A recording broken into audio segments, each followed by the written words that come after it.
Well, I think we're going to begin because the beginning of the section was really about having a more interactive session anyway, and then I'll move on to sharing what I want to share. So, but I'll just say for formality, my name is Darren Deojee. It's a great pleasure to be here with you all tonight, knowing that there's never been such competition for your time and attention as we face right now.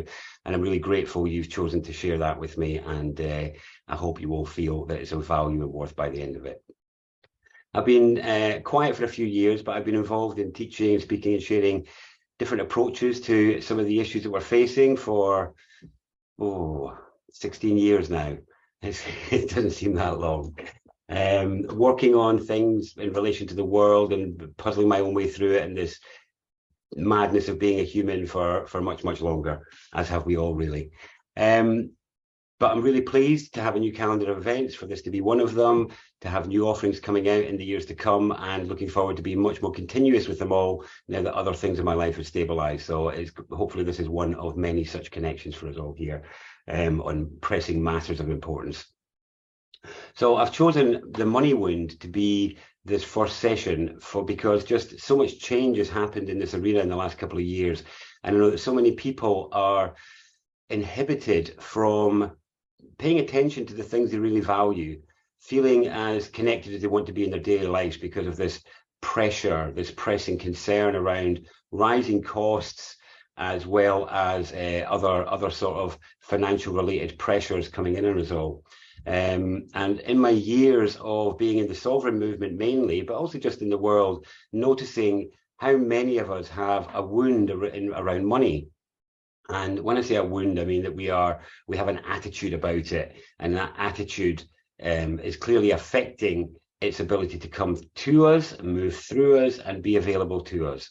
And we're going to unpack tonight why that is, because it's not just about us and our lives. In my own journey of being a council estate boy in Scotland, pretty much on the poverty line, having plenty of occasions with no food in the cupboards, but it's okay. And but coming from that mindset to where I am now, I really feel that there's been a lot of ancestral load, a lot of intergenerational poverty consciousness and ideas about money that have affected my view and experience of what I've now come to understand is really an ancestral gift of great utility, and one that can't really be replaced, even though current people think that it can be swapped out. And we're going to be looking at what I mean by that tonight. It can be replaced in terms of we don't have to be using banks in the way that we are, but it's not as simple as most people think in terms of we can just move to barter, we can move to time accounting, things like that. And I've been looking at this subject for many years, but it's only really in the last couple of years that I've had real breakthroughs in my own experience and flow of money. And it's only been through getting this alignment with the understanding of it as being an ancestral gift. And that's really what I want to be able to share with you all tonight.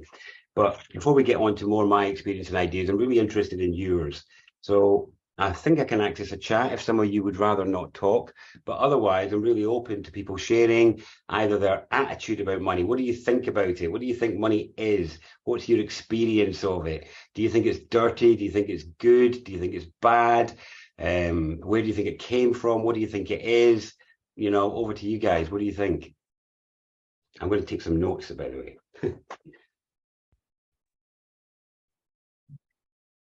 Anyone want to go? Yeah. I'm happy. Oh, good. Go down. Okay, thank you. I think it's the root of all evil. I think it's made up, just made up by there's a Rockefellers or Rothschilds. They just make some, and they have the central banking system, and it's there to keep people in slavery. Okay. Yeah. I see it as a unit of exchange. It's probably came from a time when we were bartering. We were, I'll give you, 5 chickens for 6 loaves of bread. And then it just became easier to say, well, I don't need your chickens, but I'd like to give you some bread. So it became a useful kind of mechanism to exchange. I think I agree with our friend before. I think it has been hijacked and it is now used to enslave people. But I think at its root, it's just an energy. a unit of exchange. Yeah, and it'd be nice if a bit more flowed towards me so that I could do what I really wanted to and really bring my gifts to the world without the fear or without having to sell the most valuable aspect of my life to a place where I don't no longer want to be. Yeah. Thank you for that. We'll just take another. Yes. I mean, my love, my hate, my ching, my yin, my yang with money, my history with it. We don't have all night. But I guess really for me, the hate is the kind of commerce, kind of grabalicious, profit orientated indoctrination side, which is ugly and it's harmful. And we've only got to go on YouTube and see how many insurance policies have cost people their lives over love. So for me, that's the extreme of towards it. My love for it is just like following on from Daniel, as it being a unit of exchange. I've been able to, in my journey so far in life, through my yogic journey, to be able to fast. And part of that fasting is a monetary thing as well as a, healthy bodily autonomy thing. So it's given me a different relationship with a love for it, whatever it's called, whether it's called money, whether it's called exchange, whether it's called donation, whether it's called energy, what that is. Fiat has the word money attached to it. Studying for a while the forex and the stock markets and looking at that whole kind of and thinking with forex, my gosh, look at this. You've got like the yen, the sterling, the euro, the dollar. They're all words, and they're all words of exchange in whichever we decide to subscribe in. So that's kind of like my love for it, whatever, if it's a pebble or if it's a diamond or if it's anything in between, it's that unit and that meeting of the minds. I'll stop there. Thank you. Lovely. Thanks, Elise. Anyone else want to go? Yeah, I'd like to go. Yes. I see money as your blood supply. Yep. So like you got oxygen, then you got carbon dioxide. Yeah. Yeah. And so you have to breathe this in from, call it the creator. And then you have to do an exchange inside of your body. But what happens in the system, I see how the monetary system works. Somebody makes something out of nothing and adds interest to it. Yeah. So they use the same system as the body's blood supply. How we breathe in, take oxygen in, goes round, comes back out, gets deoxygenated, and it has to keep going around. So I see money as, like Daniel said, it's a unit of currency, but in our body, they've taken exactly the same principle of how blood works for your body. How you have to things like electrons and protons and neutrons and oxygen and other kind of like magnetism to make it really have some energy. Otherwise, we don't live. So if you took out my blood out of my body, if I took out the money out of the world's economies, everything will just collapse. But we would find a way to then have an exchange of each one of us has got blood. And if we decide to want to share it and find a way of exchanging units for units, like chickens for carrots, for maybe you've got a water meadow down there, pumping your water over here. We can use the blood of the earth, like the rivers and the land and the air and everything else. So I just see it like it's my blood, it's your blood. And if we all exchange blood together, we can't really go too far wrong. And we don't need a system that has an interest-based thing on something that they create out of nothing and then try to mimic our blood supply. No, thanks a lot. That's me. Thank you. I really like the way you've found a really embodied way of tuning into the flow of money, moving round in systems. I really like that. Thank you. Anyone else? Yes. Hi, I'll say a couple of things. Through my journey, I've experienced several different things. My family come from the poorest of the poor in London, back in the 30s and 40s, where literally, you know, whoever got the shoes in the morning wore them to school, etc. And people didn't even realise how the slums were in London that were actually cleared. So there was an ancestral element in it within my family. My dad always aspired to shop in Harrods. When I actually ended up getting a cold card before him, he had a massive issue over it. But that was through me earning a lot of money, working really hard in IT and technology, and doing very, very well. And I hadn't really thought about money in any other way other than it was a currency to enable me to do stuff, kids, house, car, all the things we tend to take on board. And then I had a very abrupt, very steep spiritual awakening in 2012. And now I don't work in IT or technology. I work as a healer and geomancer and all that sort of stuff. And so the money stopped completely. And that whole relationship with money, in one sense, changed with me. I did the ancestral healing on this journey, but found that that exchange was very difficult because the gifts I was given me, I felt, how can I charge people? And it's all esoteric and it's all energy in one sense. So right at the beginning, you know, I wouldn't charge anyone for my healing. And then I got some lectures from some other healers saying, hang on a minute, Paul, you've been given these gifts to earn money, etc. So I actually then started to adopt that it was an exchange of energy. And that's the language I tend to use. So I've been paid in cake, I've been paid in beer, which are pretty good currencies sometimes, and I've been paid in money. But I still find it difficult to set a value of what I do. And also, having been poor, which we had with this whole spiritual journey, I got very, very ill. My heart, lots of heart surgery and everything else. So I try and sort of differentiate as well to say to people, you know, pay what you can afford. If you can't afford it, and I'm dealing with people who are on benefits or whatever else, then there needs to be an exchange, as I feel it. But it doesn't always have to be, you know, £50 an hour type sort of things. It could be something what they can afford. And if it is something like clearing a garden or something like that, then that's fair exchange to me.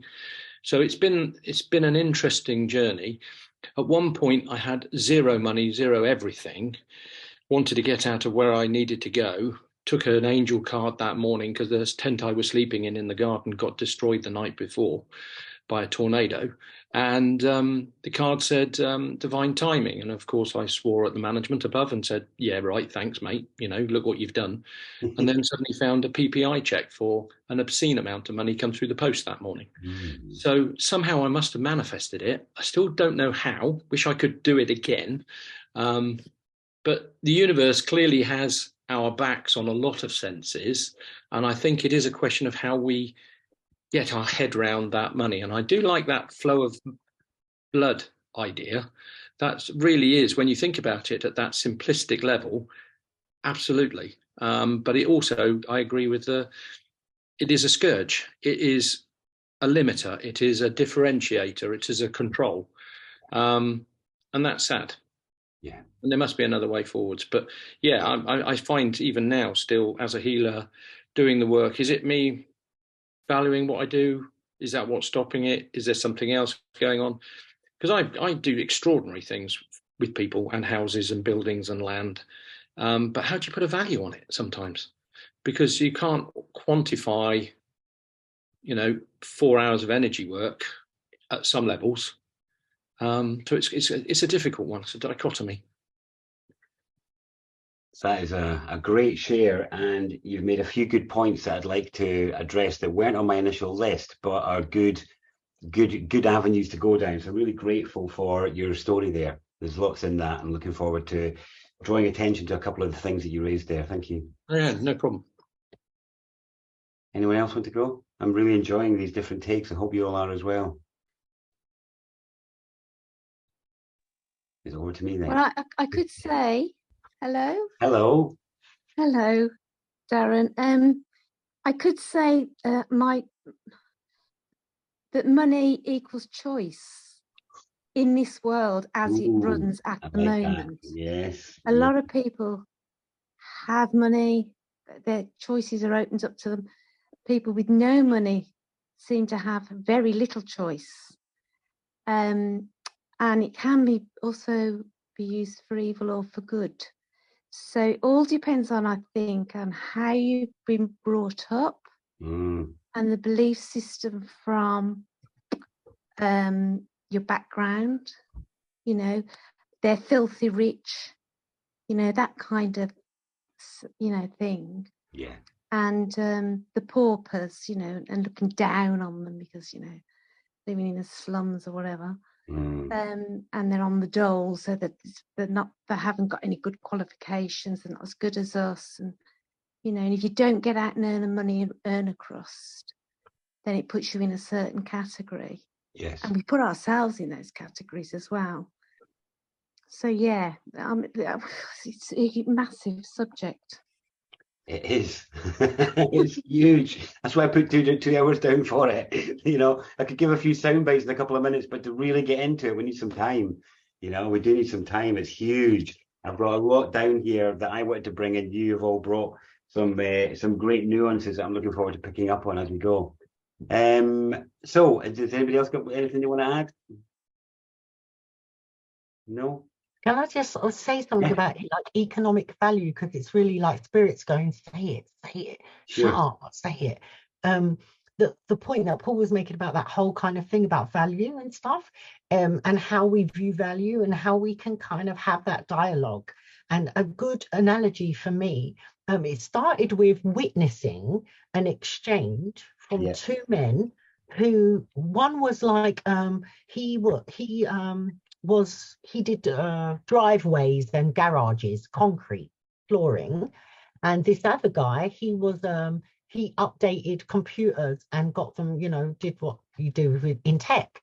And the two of them were having this conversation, and the guy that laid the garages needed his whole thing upgraded, and the guy who upgrades needed his garage floor done. So they just had this like exchange between them, and it did not involve money, it just involved their skills exchange. And I was like, how awesome is that, right? And so it kind of set a seed in my head. But then I was thinking economically, like as in value, or what we see as less or more. Yes. And meditated on that. Yeah. And so I came up with this kind of like whole thing about the apple grower and the laptop producer, right? So I thought, okay, so growing apples and you know, upgrading laptops and selling them are two different kind of economical levels, right? So then it expanded into, imagine I'm like the apple, I sell apples, and I come to you, Darren, and I go, look, Darren, you upgrade, you know, laptops, you sell them for a living. I sell apples, right? I need to increase my sales with apples, but I don't have a laptop to do it. And I'm a little bit kind of behind in probably potential sales of these apples. So here what? I know my apples are not economically the same as a laptop, but how about I supply you with 6 months to 1 year's worth of apples? Yeah, because you never have to buy apples for a year. I get the use of your laptop or the laptop to make myself more visible and platform myself to sell more apples, and probably, you know, in a position to then pay you for the, you know, and have some kind of fluency in an exchange where economically it may not match, but there's something about the meeting of the minds and being really creative about how that can be managed or yeah, amicable. So I just really had to purge that one based on a lot of the feedback from people. And thank you very much. And Marie, thank you for your share. That was crucial about social constructs and status quos and how that really feeds into our whole relationship with fear. Yeah, thanks. Thanks, Elise. That's a great point on value, which again, I didn't have down, but we will talk about that, because that is the essence of what we're dealing with at the end of the day, is mutually agreed value on individual transactions, really, in essence. That is it all the way. And what we're dealing with is trying to come to, you know, what happens when you are trading with another person. And the main issue is trading with a person who doesn't want what you've got. So it boils down to, what do we do when we're dealing with that? Or when you're dealing with things where you've got two things of very different value, this is where money does come in. But we're just touching around the edges there. Al, if anybody, did anyone else want to go, or shall I go now? All right, I'll go for a bit. Let's change this view for a bit, and then I'll do a little bit. If you've got any notes or questions that come up, then I'll stop for a question session again in a bit, but I'll do a little bit of presentation now, if that's okay. So I really, really enjoyed what you were all sharing there. Now, hold on a second. Why is it not there? Just need to get the right view here. Okay, and so many good points. It's throwing me off my starting position because I want to go, yes, that, yes, that, yes, that, because there were so many good ones. The main one I want to mention is the chap who got his PPI check through when he was at the absolute bottom. And what you were saying about the universe has got our backs, and in a way, that has very much been my experience as well. That I mean, how many others have had an experience where you thought you were at the end and then something came through, so you had just enough, or even in abundance out of nowhere? So this is real grace at this point. This shows us there is, you know, and like a universally acknowledged kind of awareness of the necessity of money for us to survive in our current way of understanding value exchange, which is what we're dealing with in a way. And there's been a really interesting change in that in our lifetimes. It's giving rise to what we're dealing with right now. But I'll get onto that later, because that's about the point that you made, Celise, about value. Now, for many of us, we have like somebody was saying about the root of evil, about the greed and the profit aspect. And this is about us being colored when we are young with a bombardment of behavior and ideas that we form around the conduct of people with money and the conduct of people with lots of it, and how that then makes us create in our young minds a logical fallacy, which is when we spread a conclusion into an area where it doesn't apply, in a way. And we have this logical fallacy that money is bad because the people who print it aren't nice, or because people who have a lot of it don't do nice things with it. Therefore, either the money makes them that way, or money goes to people like that. And in a way, I had a friend many years ago, he said, if anything, he said, that's evidence the universe has no problem with abundance. You know, really, it's not choosy about it. And in a way, it is important to look at that. I mean, I love the Toltec tradition for their view of universal forces as being neutral. And it's in our use and application of them that we reveal polarity. So as somebody mentioned before, you can use money to trash the world, or you can use it to change the world for good. You know, so it's polarity is revealed in how we actually apply these energies that are available to us. And money is a very, very interesting one because of where it slots in our psyche. So the first thing to tick off in terms of our understanding is really what it is and why it can't be replaced. And then we'll move on to understanding it in different ways. So most people, when they have a distaste of money because of the reasons I've mentioned, and it's usually those reasons, and there might be some other things in there that are intergenerational, just not used to having it and things like that. But it's all hidden in a spell that we use all the time when we're trading in money. And when we go shopping, this spell is used on us all the time. Some of you might have heard me talk about it before, but it is the foundation for where we're going tonight with it. And so say you go shopping, you go to a shop and you spend 15 quid and you hand over a 20. And they say this magic phrase when they give you your £5 back, and they say, here's your change. Now, because that is hidden in the action of giving us a £5 back, it's a bait and switch in our heads. We don't understand what's actually being said. The change is the thing that you've bought. What you're getting back is the excess that you paid. The change is the thing that you procured. So it might be some food so you can eat. That's your change in your world. Money is a unit of change. And so what you do is, every time you're spending it, you're bringing change to your world in one way or another. We'll address it being siphoned off later on, but at the minute, let's look at what it is, which is fundamentally a unit of change. When you go and spend it, you are bringing change into your world in one way or another. So obviously, naturally, we think, well, I don't like money. I don't like the guys who print it. I don't like asking for it. I don't like how it feels. all of these things. We'll address all of those one by one as we go through tonight. But the number one thing people fall back on is barter. It's like, okay, let's just trade. Trade is the way we always used to do it. Let's just trade.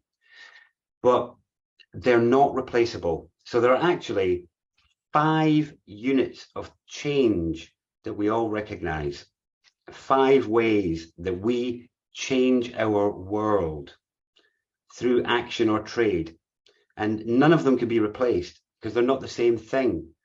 They're all different. So your primary unit of change, and the one that is often valued the least, but if you're good at something, it can be valued the most, and that is your labor. So your labor is your primary unit of change. You go and tidy the house, you've changed the world. You go and dig a hole, you've changed the world. You go and build a house, you've changed the world. So your labor is your fallback always on how you bring change. When we want to trade with our labor to bring change to others as a service, that's when we're trading our skills. So that's a primary baseline form. And in a way, because it is primary, I think this is why trades and manual skills are often looked down upon. But in actual fact, they are the foundation of all others. They're the absolute foundation. And in a way, when all else fails, trade and skill is elevated. And we're kind of seeing that now. When I was a kid, everybody was being enticed into going to university and getting degrees. Whereas now most of the tradespeople I know who went to learn trades and skills at that time are doing better than the ones who did the degrees because of the changes that have happened in our lifetimes. So labor is our primary unit of change. We can't replace it, can't change it, but it is limited to what you can do. You can't trade with somebody that wants a house if you can't build. You know, it's just not it. And if your skills, you know, doesn't matter what they are, say you're a mechanic and you're going to somebody that needs plumbing, then they don't want your labor skill. That's just it. So then we've got barter. Barter is a wonderful, wonderful thing because we're usually trading something that we've created or produced, which is a beautiful transaction. There's a real offering involved in that. And I think that's why we naturally fall back on that one, because we're trading something that we've been involved in producing, something that we value and cherish, and we have a belief in the value of it. So that's why we feel good about offering it. But it's not limited just to what you produce. You can just trade your stuff. You go, I don't need this anymore. Do you want this? But the thing about barter is it's limited to what you've got. So you're always dealing with a limited pool of resource in terms of, and you're always swapping one for one or many for one or one for many, doesn't matter. But in a way, you're kind of treading water with barter. Unless you are a producer, in which case you can genuinely, if you're producing or creating, then you've got a production cycle going on, and so you can grow with that in terms of your barter methodology. So barter works for those who are producers or creators in terms of growth, but it's still limited to what you've got and what you can do. If somebody doesn't want that, then what are you going to do? You know, you can offer them some labor, but if they don't want your labor, they don't want what you've got, what are you going to do? You want their thing. So the next one is a really interesting one, and it is one that the banks stole from us. And it's one that some of us are aware of and some of us aren't, but it's actually a natural human one, and it is actually a feeling. And this unit of change is called credit. And credit is a human thing that the banks took from us. So when you go to the bank for credit, they look at your financial history to see if you are kind of like respectable enough that they're going to lend you money because you're going to give it back. Human credit is completely different from that. Human credit is when you are trading or being offered by something by someone who values you for what you have already done. For what you have already done. So say all of you will have people or connections that you've done things with in the past and that they respect or value you for it, so that when you contact them and say, hey, I'm coming to town, any chance I can stop over, any chance we can share food? And often, because that person values you, they'll be like, yeah, sure, come on over, let's share food, you know, stop on the sofa, we've got the spare room, whatever. But if you stay for a week, 2 weeks, 3 weeks, you will feel when it's time for you to put something in that pot of the relationship. You know what I mean? You'll be like, oh, I've been here a while, better do the dishes, better tidy up a bit, something like that. Does everyone know the feeling I'm talking about in some way? That is the natural human credit line that we all have, but underuse. We underuse it. But credit is a beautiful form of currency that allows people who value you to give to you in a non-financial way, although maybe financial connotations like in feeding you, but it allows them to give to you in a human gesture because it gives them the energy of giving, and it gives you the energy of receiving and receiving value from somebody. It's a way more beautiful transaction than whipping out the credit card. But it's the same thing, but it is based on a feeling. But the natural human credit line as a unit of change is limited to what you have done. You know, so I can call most cities in the UK and get somewhere to stay overnight for free. Now, it's not free because it's based on what I have done.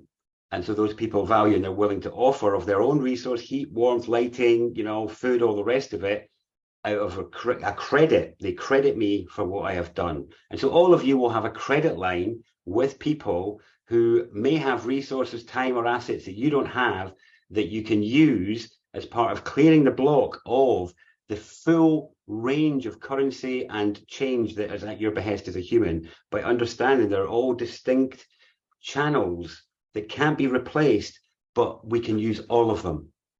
We can use all of them freely. And so if you want to barter more, barter more. You know, if you want to do labor, labor more. If you want to write credit, write your credit line, but keep reinvesting in those relationships and human connection. And you can ride that comfortably with lots of beautiful human connections along the way, bringing change everywhere you go to your world and theirs. But then we come to money. Now, money is a genuine ancestral gift.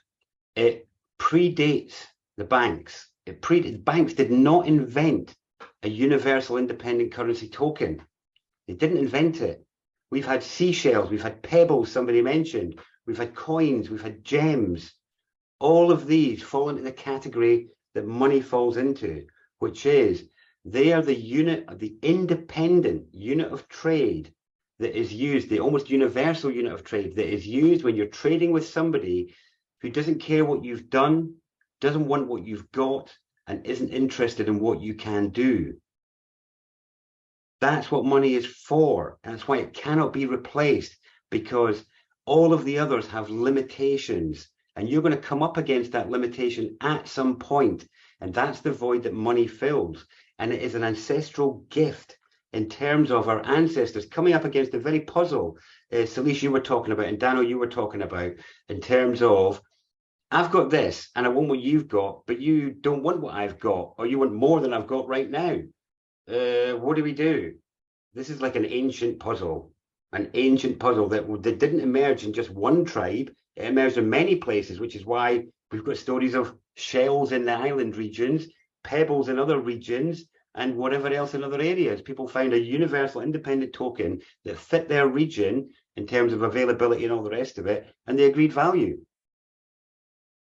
Now, what we're dealing with in our world is where people have hijacked that. They've usurped it, just like they've usurped most of our ancestor gifts. You know, most of them have been hijacked in some way and turned against us. But when we make the buck stop with them, we've blocked our access to the hundreds of thousands of years of ancestral generosity of spirit that lies in the gift that money represents, which is, here, my grandchild, here, my grandson, here, my granddaughter. I want you to be able to trade freely and not be limited by what you've got and what you can do. I want you to be free from that so that you can trade with anybody. It's an enormous, it's a stroke of genius. It's an incredible, pristine gift that just because some people use it badly, for us to have any coloration on our idea of it at all is a block. And what I've discovered with all of the ancestral gifts that I've stumbled across over the years in the realms of gender and masculinity, in terms of all sorts of other legal related matters, at the source, I've always found something pristine that's been hijacked and misused. But there's been something beautiful and an amazing generosity of spirit in most of the things that we now view as oppressive tools, like the state, the banks, pharmaceutical industry, all the rest of it. You go right back to dot on these things and you will find human goodwill. You know, you will find the desire for others to suffer less rather than more. And just because those things have been usurped, we're throwing the baby out with the bathwater on so many of them. And it doesn't matter too much with the state and other things, but money is vital at this time, as we've already covered. So does that make sense to everyone about how it's a unit of change there? Now, the fifth form of currency ties in with what the PPI story is, and it is grace. The other way in which change comes into your world is grace. It's a mystery, it's magic, it's love. You would call it whatever you like. Universal support, it is just a great mystery where that comes from. And it's touched all of us in different parts in our life. I hope everybody here has an example of it in some way or another, where that's just like this gentle supporting hand when you think all is lost. And then it's just not quite all lost. I have found that no matter how stretched I am in life, and no matter how tested, no matter how much I think I'm going to break and burst and explode, that we are all tested to the limit of our capacity, but never beyond it. We just sometimes think it's beyond our capacity, but truly we're being invited to stretch and reveal capacity rather than to kind of crush or break us in any way. And no matter what challenges you're all facing, I hope you can find that spirit within it. Life isn't trying to break you, it's kind of trying to reveal you, which is a very different thing. So now, to go back into the spelling of it just a little bit, there's if we go deeper into it, those of you who have looked at any of my gender work, there's another thing that's influencing our relationship with money, and it is because it is a primarily masculine energy, and I'll explain what I mean by that in just a minute. And I will say, and it's going to hurt a little bit, and that is that for most people, the relationship with money is deeply tied to their relationship with their own masculine energy. You know, it's intrinsically tied, and it's because, as some of you may know, in my gender tradition, we look at human gender as electromagnetism in the human form, which is why we have incredible language that matches that, the language of attraction and repulsion, of the spark, of charge and discharge. And there's many other words that show that we all actually know what's going on in our relationship field with understanding it as electromagnetism. We just haven't like anchored and embodied and understood it yet. But all of the language of when we're using electrical language or magnetic language in our everyday speech, we're usually actually bringing in a gender connotation without even being aware of it. So remember, the forces that give rise to gender are larger than gender itself. Electromagnetism itself governs all relationships in the universe. It governs the closeness and distance of the planets and the stars. It governs orbit. And it's like the orbit of the closeness and distance of the planets is no different to the penetration and withdrawal in sex. It's the same energies that are kind of moving through us in that respect. And we find perfect masculine language in the language of money. And one of the things about those of you who have seen the gender work will know that very much the feminine in us all is the magnetic, it's the attractive, it's the welcoming, it's the accepting of wholeness of things. So the feminine in us is very accepting, and the masculine is the non-accepting. It's the boundary force. It's like the force on the cell wall. You know, so there's like a semi-permeable electromagnetic membrane on every cell in existence. It's the same force in all of us. And so it is about charge. And it's funnily enough, and it's a charge for change in all of us. So when we are feeling charged for something, that is because we want the world to change. But when all of the feelings of charge are demonized, which is really what is behind the collaring and cuffing of the men, you know, all the men in the Western world are collared and cuffed. You know, it's a really interesting symbol that you can't find the histories of in our history books. And the collaring and the cuffing of the men is very tied to this collaring of our own relationship with masculine energy, because it is the energy of change. And for those who would seek to maintain control and power over us, they don't want you to be in charge of your capacity for change. In fact, they'd rather you didn't believe in your ability to change. They'd rather you didn't believe in the power of your change so that you won't bother to lift a hand. They can't police every human, of course not, but if they can convince you to believe that it's not even worth your effort, that your change is worthless, then you will make that true.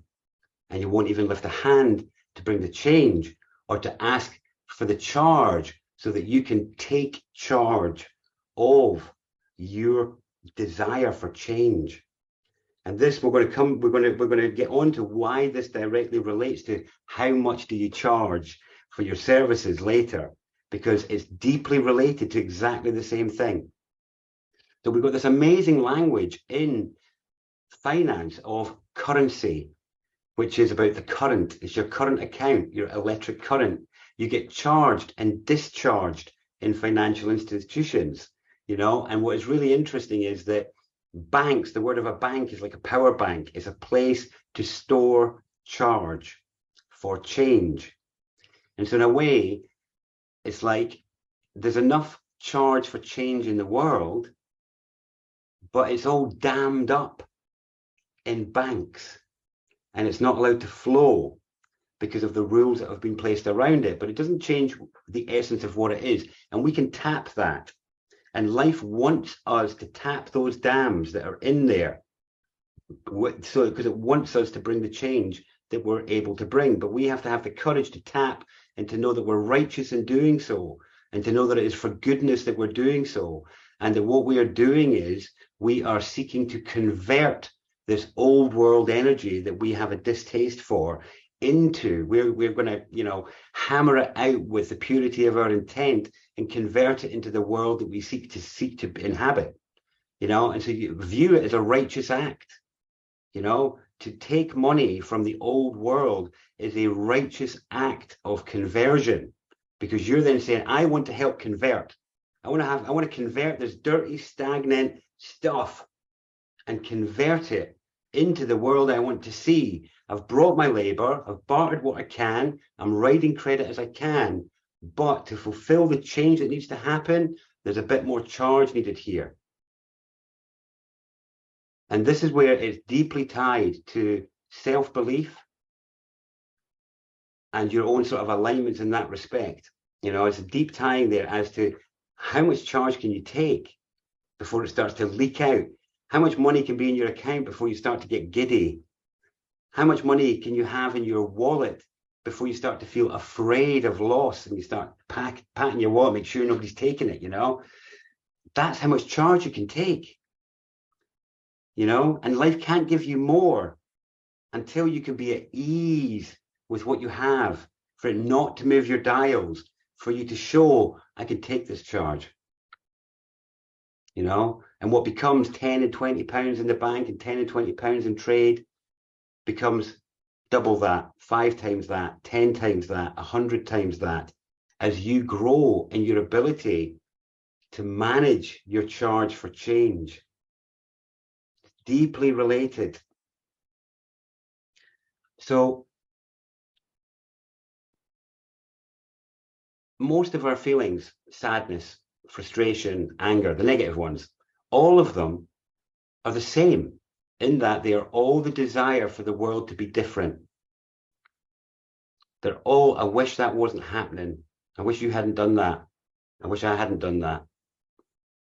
I wish none of this was happening. But we have to be able to take charge of our feelings for change. And if we haven't become skillful with our sadness or our anger or our frustration and overwhelm, then we've lost our temper with those feelings, and they will be keeping us in bed, stopping us from acting. And how, under those conditions, can we attract the charge in financial terms for bringing the change that we want? Because we're not even in comfort with our baseline. So it really does start at home with this one. And this is why I'm making the point about how we need to dispense with this notion about who's printing it and why, and whether they're nice or not. You know, I think I mentioned it in the blurb for this, but to have the idea that money is dirty or bad because of the people who print it or the people who do bad things with it is like saying everybody's got one hammer, and there's some people that have got 50 hammers, and some of those people with 50 hammers like to bash heads in with their hammers, and all of us with one are going, whoa, hammers are bad, whoa, I don't like hammers, better not use a hammer, they're dirty. When it's like, they didn't invent hammers and neither did I. The hammers are just lying around the place for anyone to use.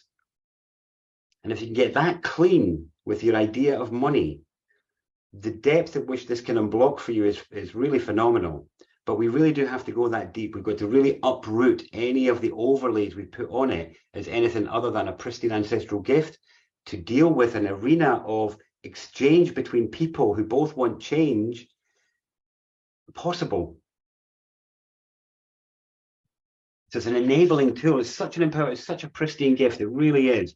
And I used to view it as so dirty and so sullied, and I couldn't ask for it. And I had trouble with people who were asking for it, you know, all because of my ideas around it somehow being dirty or how asking for it was somehow dirty.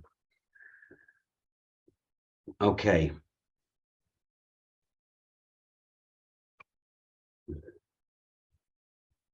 So I'm going to start to look at another few bits that you guys have said, and I've got another section I want to move on to. But before I do, does anybody have any points or questions or something they'd like to add in, or they want me to go back over anything? Was everything quite clear before we move on? And yeah, just over to you guys for a few minutes.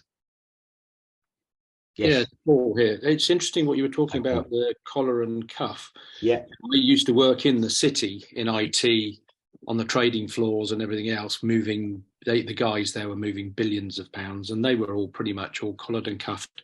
And when you were talking about it, what jumps into my head was Richard Branson and Virgin, and he was always known for not wearing a tie. And his whole principle was against that. So all through the city times and working in these big companies, dress code was always important. Dress code for blokes was always shirt and tie, jacket and suit and everything else. And Richard Branson was always anti that. And you look at Virgin now, you know, he's a billionaire, he's this, he's that, 400 companies. So it's an interesting correlation. And that's what just jumped into my head when you were talking about it. Yeah, yeah. It is interesting. Banks were moving obscene sums of money.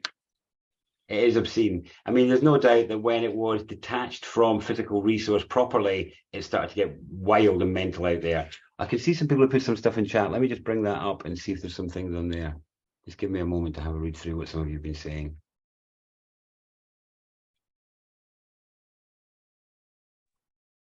Yes, Andrew's made a good point there on if you guys can all see the chat, can't you? Let's see. Oh yes, sweat equity. Let's see.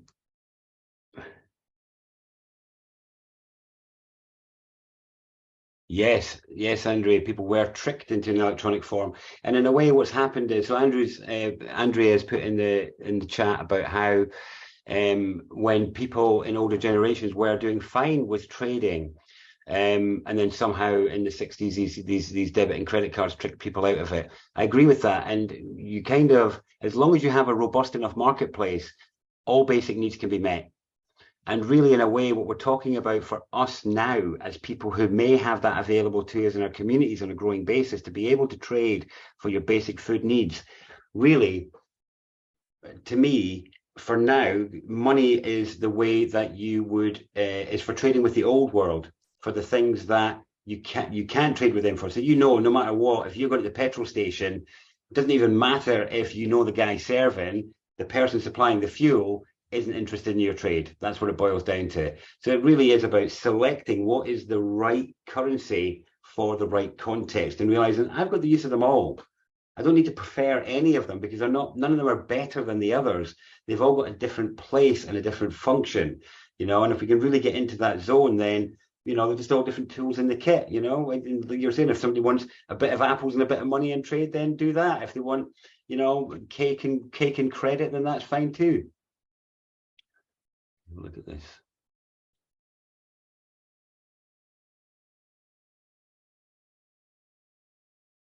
Let's take a moment to read through it. Yes, it would be good if the banks were on the rivers of universal law. I completely agree. Maybe we'll get there one day. So maybe it's a lovely comment there, Vassilis. Can I just add to Yeah, a couple sure. of things that kind of come to my head? And I know that this is probably a familiar term that people have heard. You know, another man's trash is another man's treasure. Yeah, indeed. Recently, weirdly, the universe threw up videos recommended for you, because I'm really into like self-sustainability, off-grid, you know, and trying to kind of recycle and upcycle what we already have. Yeah. Because going back to the 60s, 70s and 80s, believe me, I was there, we did a lot of that. So that all went out the window with a lot of kind of waste, right? So I watched a scrap metal documentary the other day of guys who basically make their living from scrap.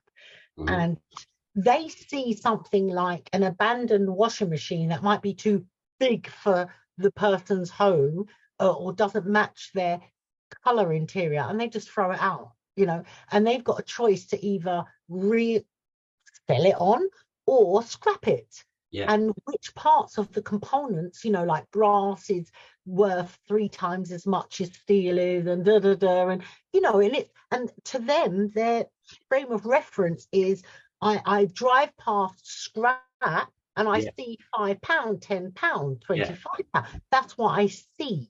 So it was really interesting to see that from that eye, that lens, in terms of trash and treasure, and how we can actually recycle and upcycle what we already have, because it goes back to, it's a business in itself, the other corporates who then re-upcycle it and make new machines, new kettles, new cookers, new this. But it's not new because it's upcycled from the commodity and the economics of something like scrap.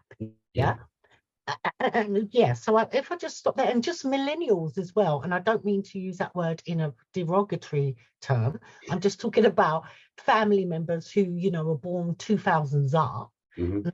They have no kind of concept of this. They think people like ourselves are, and they've literally, a nephew said to me the other day, oh my God, auntie, you're like one of the last great thinkers, because he was born into Google.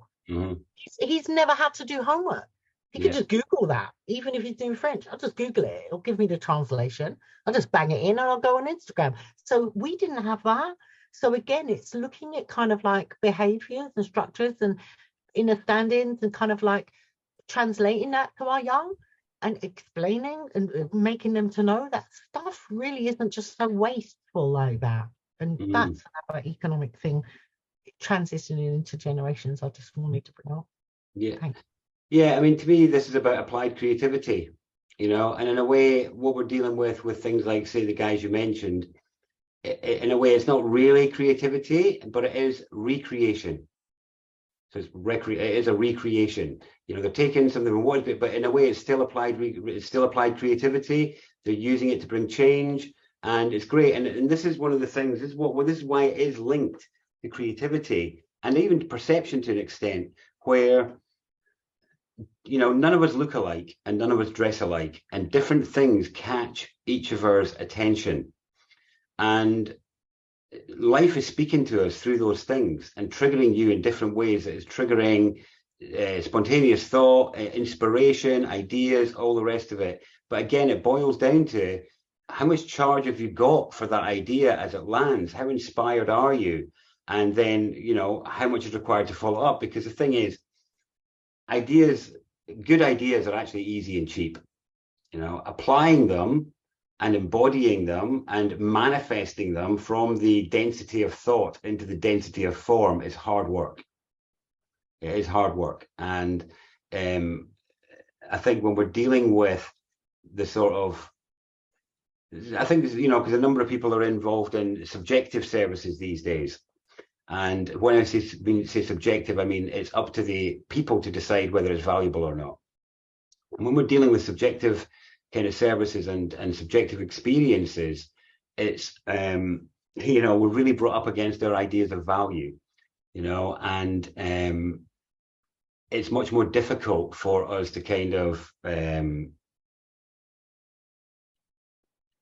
quantify what it is that we're offering, and therefore decide on the value, which brings us on to the point about, what to charge and how to charge, basically. Because in a way, we've been in this really interesting transition that has happened in our lifetimes, certainly my lifetime, which might be more or less than some of yours. And it's been us moving from a physical, objective, resource-based pricing model of things, value recognition model, to one which is insubstantial. And you can chart it from, so at the minute, I like to use the example of going for a box of screws, okay? Because a box of screws is an amazing thing. You can bring real change with a box of 200 screws. You can really build quite a few structures with that, and they will stay together, and they'll be reliable, they'll be resilient. It's an amazing thing. And to get to the point of having a box of screws, there is a phenomenal amount of ancestral power and knowledge wrapped up in getting that box of screws to your local shop. So you have got, first of all, all of the ingenuity involved in all the iteration, but you've got the mining process, the alloy process, the forging, the shaping, the decision of, what's the thread gauge, all this sort of stuff, all these details as to what works. Then it's got to be mass produced, distributed, boxed up, packaged and priced for you to be able to access it for the princely sum of £4 or whatever it might be.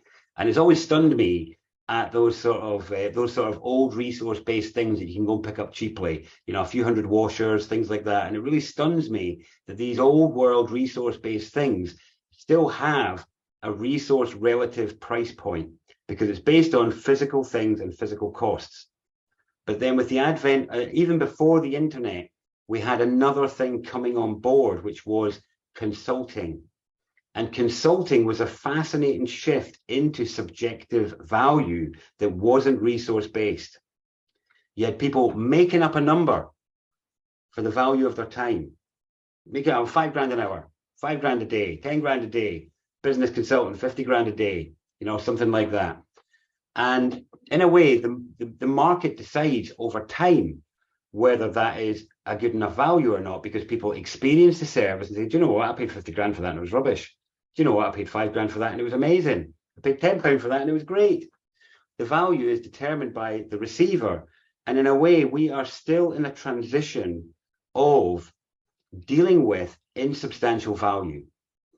And the internet consultant took that to the next level again. And we're all being bombarded with all this stuff about basically make up a number for your services. And just as long as you can brazen it, as long as you know two things more than the other person, charge whatever you want.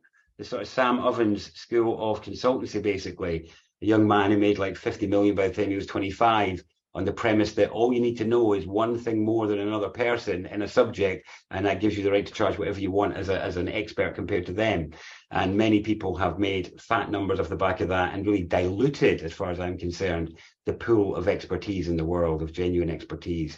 And it means that it makes it more difficult for others who are true experts to establish value, because of the bombardment of people diluting the pool of realizable value in exchange. And in a way, I've found the whole crypto thing really fascinating as part of this journey of us as a species, as we move towards understanding value, because we cannot get rid of money. Everybody out there who wants to get rid of money, until you understand true value and what it is, you can't replace it, because you don't know whether you've been paid or whether you've paid in the insubstantial until you know what value feels like. And when you know what it feels like, then you can start to replace it or even dispense with it altogether.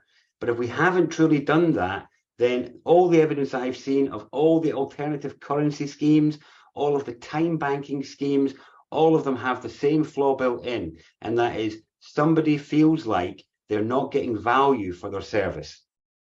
In a way, time banking, one which says, well, we're all equal, so all our time is equal. Therefore, if I give you an hour of my time, it's worth an hour of your time. And I know a few people that are running that experiment right now in their communities, and they think it's going well. It's doomed to failure. And it's doomed to failure because it rewards inexpertise and punishes expertise. So if I'm a mechanic and can turn up and do the job in half an hour because I've been doing it for 35 years, But I'm an amateur and I turn up and I take 5 hours to do it because I've only just started it, time banking rewards the amateur. Or if I'm a doctor and I've taken 5 years and spent 50 grand to get my skills, and I'm a gardener who just picked up a shovel and we both put an hour of time in, time banking says they're both of equal value. Somebody's going to feel jilted in that exchange because we haven't understood what the thing is that we're replacing. So people are trying out experiments and replacing money thinking, well, I think it's about the time, or well, I think it's about the token. Let's use a different token and that will dispense with it. But because we've not got to the bottom of what money is, none of them are really working properly. But I find the journey in crypto to be fascinating because we've gone from fiat, which is controlled by the banks and got a lot of wounds to it, to crypto, which is like, well, let's all see if we can agree value. And crypto is basically a wild west of seeking an agreement of value in something to see if it will take hold. And all these different currencies are saying, will this one take hold? Can I get an agreement of value on this one? Can I get an agreement on the value on this one? These are the tokens behind it.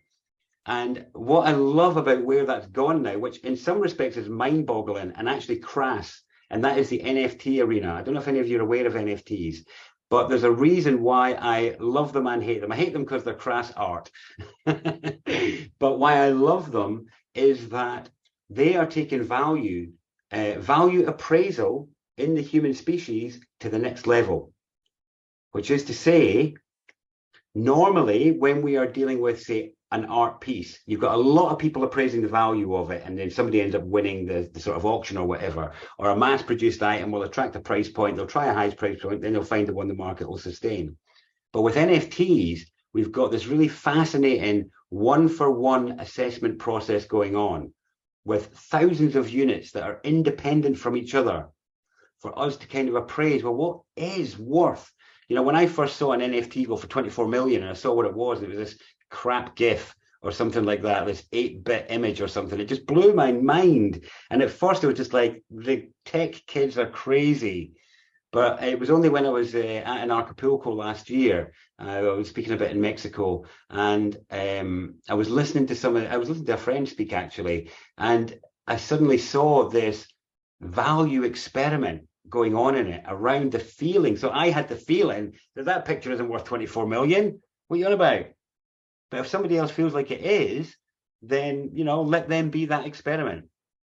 And I feel like we're really in this phase of what is value. And once we've got that feeling calibrated in ourselves, then we've got a chance of actually getting rid of it. But until then, I invite you all to dispense with the notion of getting rid of it until we feel value and know how to trade it and know how to know when we have received it, so that we can be in that space of feeling paid and paying.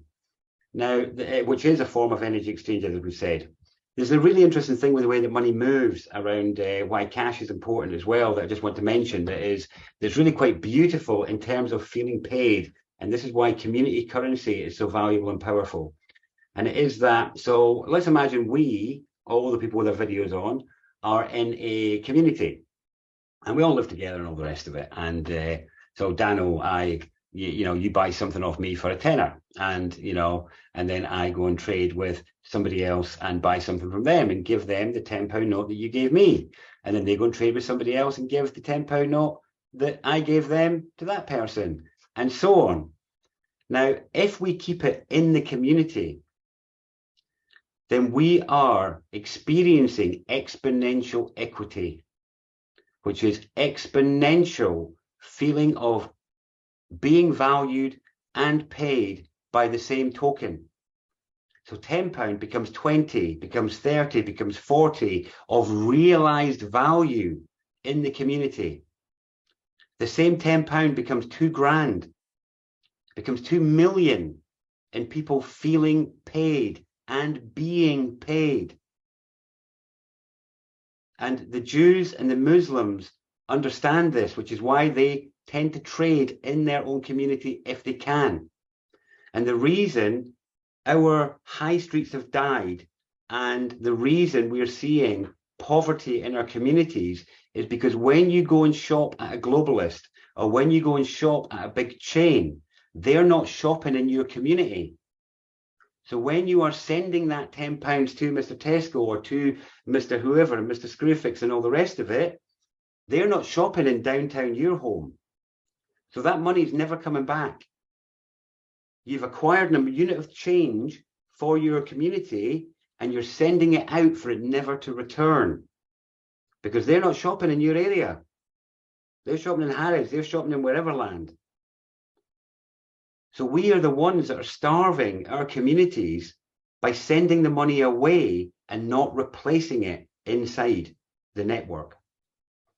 Now, when you introduce taxation to this, what you have is that the notion of income tax is a con, because what it actually is a tax on the movement of money.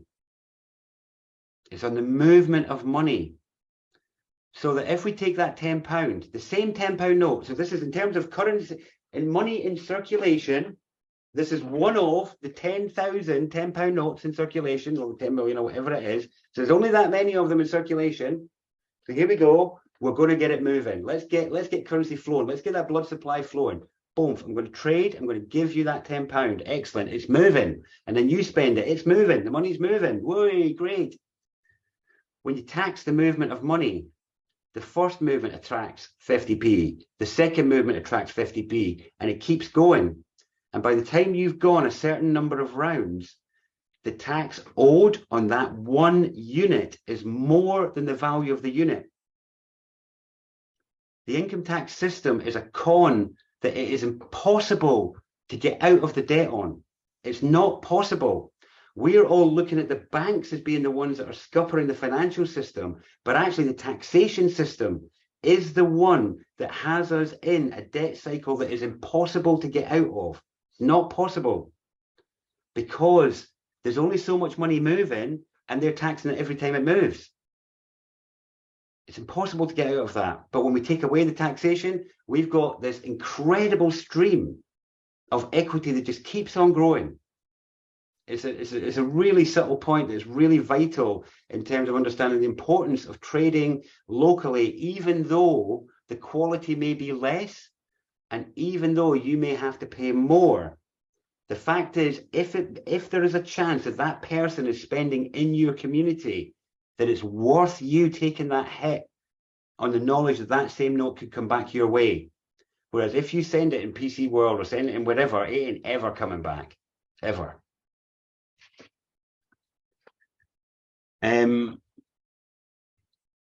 So there's another aspect of this which again ties in with what Paul was sharing, and it is to do with leaving your well-paid job, going to do something to bring positive change, to help reduce suffering by helping people feel good in different ways based on whatever it is that you've received, and how it's difficult to get paid for it. And that is true in a transition period. And it is to do with a transition period to do with self-worth and self-belief, truly. But we'll get onto that nuance in a bit. I'm going to write down self-worth, self-belief to make sure I don't forget. But it's really fascinating here. Self-worth and yeah, self-belief.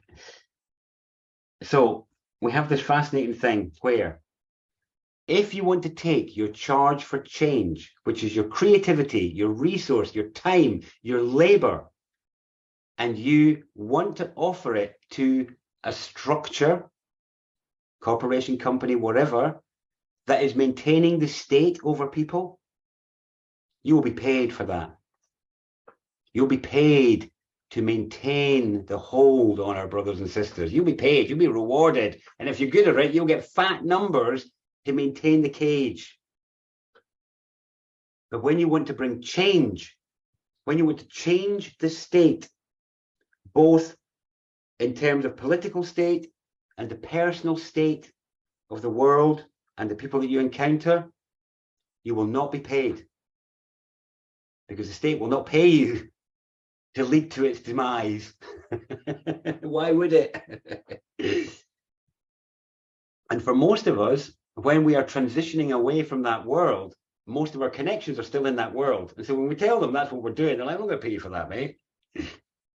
But in a way, there is a great test going on here, and it is a test of masculine energy. It's a test of your ability to take charge of your charge for change, for you to believe in the value of the change that you are bringing deeply, to not be half-hearted, to not be doubtful, to not need others to accredit and approve the goodness and righteousness of what you bring. And if you can get into that place in yourself, that's where charge taking comes from. And then after that comes charge making.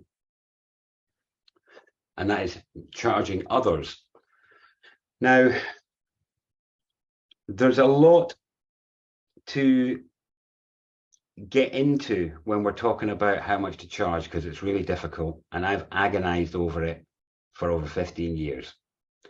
And I've tried every charging model under the sun. I've tried it's free. I've tried donation. I've tried pay what you earn. I've tried pay what you want.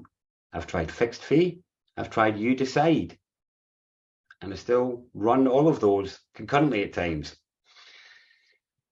And I found that there is no one size fits all, that's for sure. Different people are attracted by different ways of charging. And I've realized that, and I've experienced it, and different people come to different events that's based on the charging.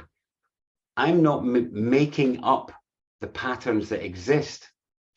I'm trying to get a sense of the patterns that exist so that I can be effective in my desire to bring change, not to charge as much as I can. It's saying, how can I get you to be willing to trade with me, because I wish to share something with you that I think will bring positive change to you in your world. If you are impoverished and it means you can only come if it's free, then let's do a free one. If you're the kind of person that wants to know that something that you're coming to is for somebody of your capacity to take charge. Capacity is a huge word in the electrical world, because it's about how much charge can you hold. It's capacity. So somebody's like, I want something that is for somebody at something of my capacity. And this is where you get some people that offer executive events, where they're offering the same content as they offer in their non-executive events. They just charge 5 times as much. And many people look at that and think you thieving buggers or whatever, but they don't realize, no, that, and I only know this through having high wealth clients myself and actually getting an insight that I never had in my own poverty background. And that is that some of these people want to be around other people that understand the issues that they are facing at their place in their life. And so because of that, they want to be around other people that can throw $5 at an event, even though the subject matter is the same as what would happen at the free event. It's not about the content being transmitted. It's much more than that. And in a way, the way I view charging is about how can you be effective? It's an effective interface. It's a bridge to the people that you want to reach. And I do suggest having a few tools in the box for this. But it is, there's so many variables in this, because it's such a deep masculine wound of my self-belief. My belief in the worth of what I have to bring, even though it has no name, or that the name it is known by is kind of derogatized by the people that I value, you know. And in a way, that's on us to heal. And the universe is saying to us, do you know what? You're not ready for the next size pool yet, because in a way, you don't believe enough. You're not ready for the charge of the next level. And in fact, it's taking care of us. We're being taken care of. Whenever you're being met by frowns that cause you to not act, or feedback that causes you to contract, I used to see that as negative feedback and rejection, and well, I'm not good enough and I need to like polish things up or whatever. But I've realized now that how many people here know the game British Bulldogs from many years ago?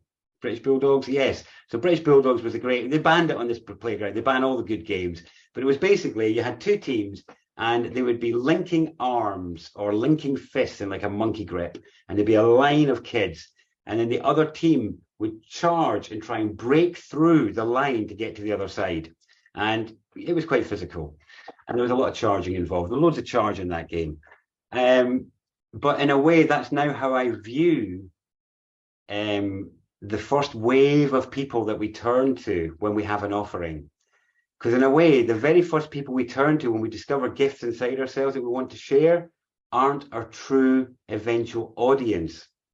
They are the caretakers of our first size pool that we are in to try and bring change. And they are playing British bulldogs to test your conviction, to test your self-belief, to test your self-worth in this. And in a way, if you're like, oh yeah, you're right, I need to revisit that, then you've been pushed back by the British Bulldogs game, and it's taking care of you. It's saying you're not ready for the next pool. The next pool is out there, but you need some resilience and some capacity. I'm taking care of you, my child, before you go out there, because you could get hurt right now. But as we repair our righteous self-belief, which is really sovereignty, individuality, trusting the fact that you are a unique node of life that is receiving something that nobody else receives, and to bring it. Now, there's a guy who wrote a great book, Nathaniel Branden wrote a great book called The 6 Pillars of Self-Esteem. It's a really good book about how self-esteem is built, not had outright. And it's a great book, I actually recommend it. But there was a great podcast that he did once where he was talking about something like this. And it's a really beautiful point that he made. And he talks about 2 aspects of self that are both seeking to bring change. And he says that when we're young, he says this aspect is online, which is, he calls it the crusader. And the crusader's like, I want the world to change. The world is terrible, blah, blah, blah, blah. You don't need to change, and here's what you need to do. And the crusader goes about, waving his sword and demanding what changes need to happen and all the rest of it. And many people are successful crusaders. But he said, and he draws reference to the tarot at this point. He talks about one of the cards, I don't know which it is in the Major Arcana, where there's a picture of the crusader being laid to rest, basically. And he says, off the back of the crusader being laid to rest, something new is birthed forth. And he says, and the modern word for it that best sums it up is the entrepreneur. And he says, because the entrepreneur simply makes their offering and lets the market decide. It doesn't try to be all pompous and say, what I've got's the best and everybody else is rubbish and here's what you need to do and you need to do this and all the rest of it. It just makes its offer and says, I see and respect others are making offers. Here's my offer. And to find our place somewhere in the middle of humanity in that, making our offers, is a truly humble but difficult thing to find because of our own great I am, our own Messiah complex, all of these things that we have to deal with over our passion and fervor for change. But in a way, once we temper that, we just simply humbly make our offering alongside others. And if that's coming from self-belief and self-worth and the value of what you're bringing, then the flow is clear. If you know that you're moving into exchange a gift and that there's integrity and honesty and goodness in this trade because you don't want what this person's got, you don't want their labor, you're not that interested in what they've done, it's right for you to receive money from them. Now, I want to talk about, again, I think it was Paul that mentioned it. You made so many good seeds in that initial offer there, Paul. And it is to do with the notion of when we're dealing with what we consider to be spiritual or positive world-changing services. And the fact that we believe, oh, well, it's a spiritual service, I shouldn't really charge for this. I feel your pain. I really do. I've lived in that many, many years. And what I've discovered over the years is that we are mixing levels when we do that. We're mixing dimensions. We're mixing aspects of self and confusing the reality of our 3D environment, which we're here to master, with the intent and aspirations of the soul that we're seeking to express. And there's many places where we mix levels in our ideologies, and we start to overlay 5 and 6D notions onto the 3D world. And I've found that every single time that takes place, when we fall back into notions of universal oneness, which allow us to let the suffering in the world continue, because we can retreat into that high-minded view and be like, oh, well, at this level, it's all fine, and but it stops us from being willing to take action now because we've mixed the levels. You know, in some sort of other philosophies, they'll have the notion that the physical body is just an illusion, just an illusion. You know, it's not real. This isn't the real world. It's like, okay, stop eating. Stop eating, stop drinking. Let's see how long this form gets on as you try to mix the levels of imprinting that idea on this dimension, on this density. It doesn't mix. And this notion of charging ties into that, because this isn't India. We don't have a culture that is set up to honor and support spiritual transmission. It's just not set up for it. We live in a culture where people use this universal trade token. And in a way, what I actually discovered over the years is, just so you all know, over trying this at hundreds of events, is that people are comfortable with a number. When you leave it ambiguous and open, because you're uncomfortable, you end up making them uncomfortable.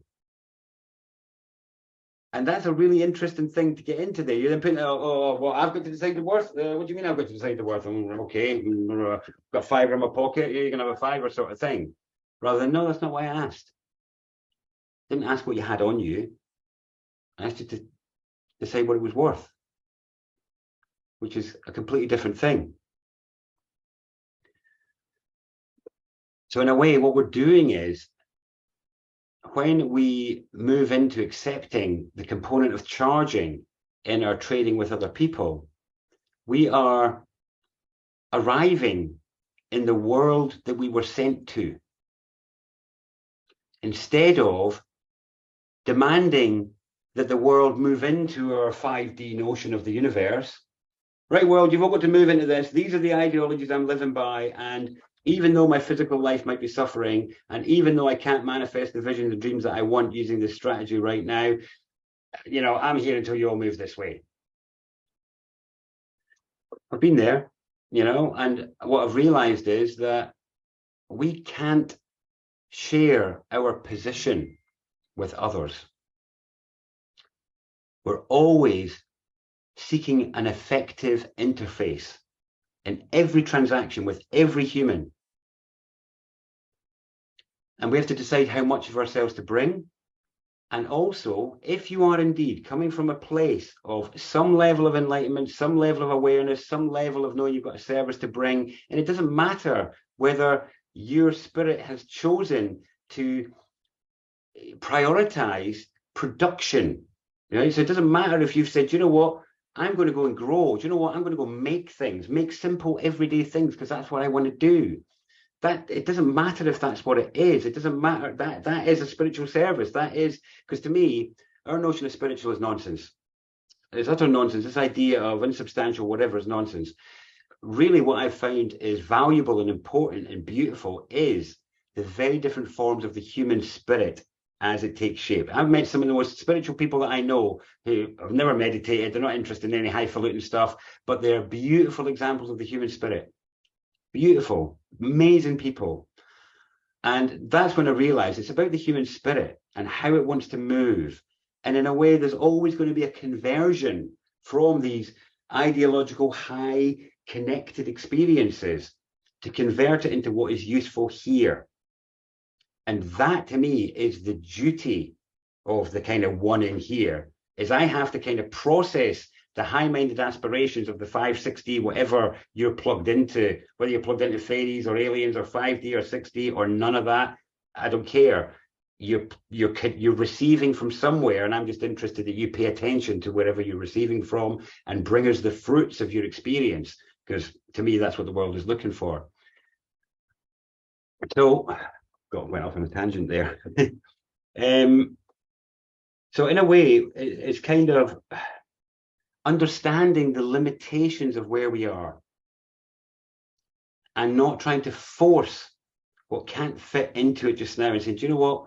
I accept that there's a difference between what I'm seeking and what can be right now. And here's where I want to be, and here's where I want to get to. But it's the mountaintop, and we're in the foothills. And there's a lot of steps to be taken before it can be at that mountaintop. So I can either sit back and demand that everyone come at the mountaintop and I'm not moving until the whole world is at the mountaintop, Or we can say, do you know what? There's a lot of work to be done. This is gritty. This is difficult. This is uncomfortable. You know what? What's the next step? Oh, I've got to be effective. Oh, we're in this system. Oh, these are the conditions. If you were in India, then you'd be sitting there with your begging bowl and hoping people threw you scraps, because that's where the culture is set up. But we don't have that here. And so if we don't mix the levels, we accept the limitations and the constrictions of what we're in, but we're constantly seeking conversion. We're constantly seeking to take from this dense, small, old, restrictive, constrictive structure, and wherever possible, we're either just sustaining or we are bringing change. We're increasing abundance, we're increasing availability, openness, transparency, honesty, whatever they might be. Once we start getting that right for our node and our transmission, the resource flows for it, because you're plugging in to your purpose in a way, what you're meant to be doing. And that's when life just opens up the flows.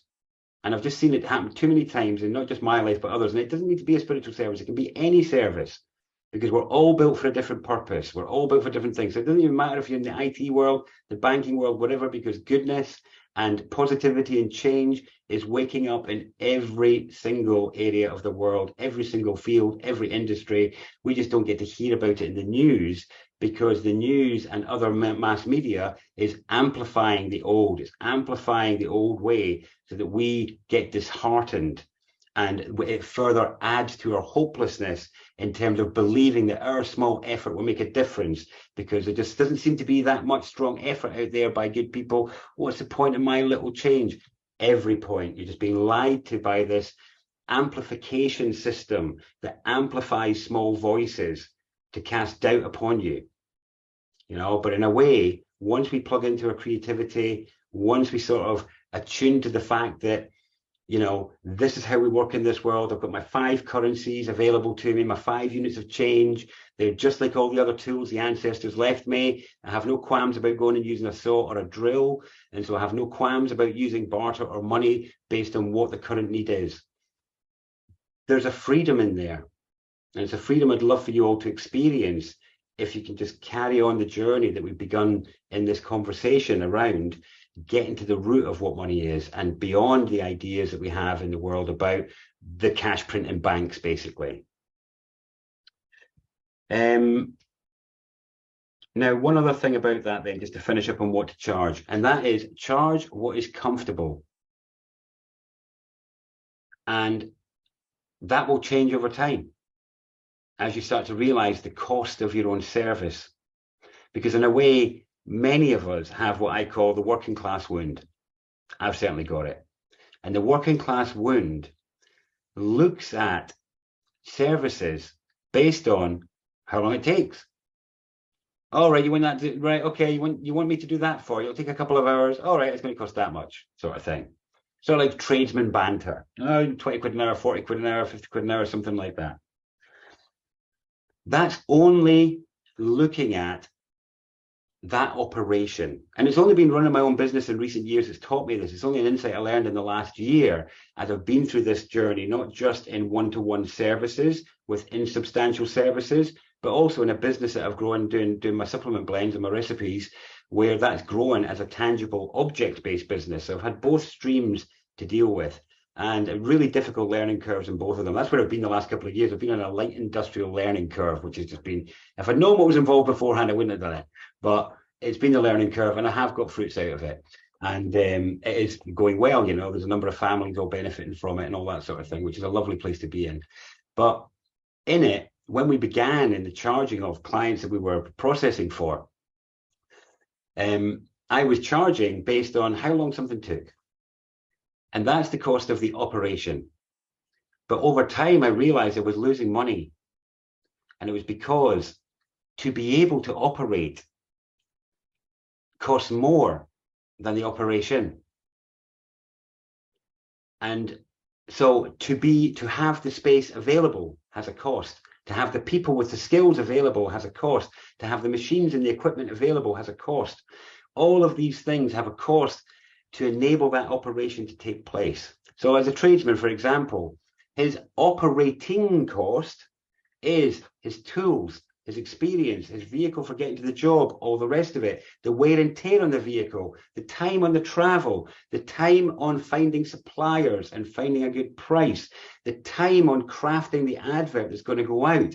These are operating costs, and most of us ignore them when we're starting to look at charging. We only look at an hour's service, 2 hour service, not on the operation, and not on the operating aspect. And then beyond that, and this is where it becomes important for those of you that have vision and that have a service to bring that requires resource. And that is, and all businesses do build this in. And so a business might ask for extra to be able to advertise, because they've got whatever they're taking to cover operating and the operation. And somebody joined. I mean, that is a late joiner, but we'll let him in. You've got operating and operation, but then you've also got future. You've got growth.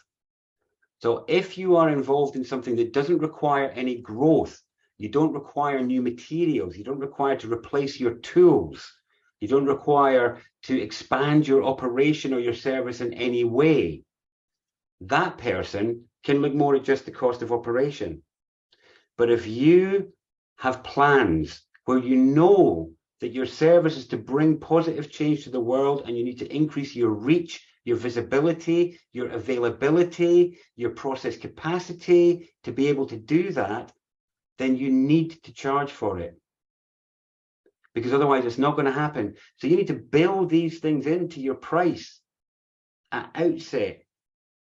And then you're moving away from being what is called sort of like the technician mindset, which is the doer, which is looking at, well, only took me an hour. Yeah, but it took you 20 years to get the skills. It took you 5 years to save the money to get the tools, and those tools are going to need replaced in 2 years. If you don't build that in, and I learned this from a friend who was a plasterer for many years, and between his experience and mine, it's been a real interesting journey of realizing what is required to be able to meet your basic needs, to operate, and to fulfill your operating desires.